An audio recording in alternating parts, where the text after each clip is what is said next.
And so what does a travel health consult look like? It's pretty much getting from the patient, who all was going, who was traveling, and where they were traveling to, and what time of the year. Right? Like those are the basic things that I needed. And so then I would do a little bit of research on, where that was, where I did the research. Highly, highly recommend the CDC website for this. They got some really great resources.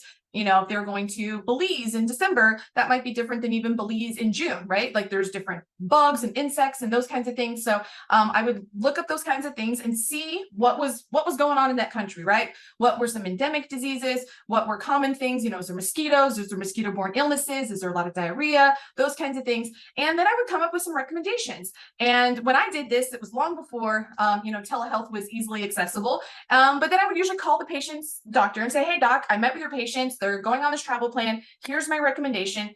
I think all the time the doctor's like, "Yeah, great, sounds good. Thanks for doing that." And they would send over anything that needed a prescription, and then of course a lot of OTCs. Whether it was anti-diarrheal or even simple things like reminding them to take some Pepto tablets with them, some of the anti-nausea, whether it was the C bands or things like that.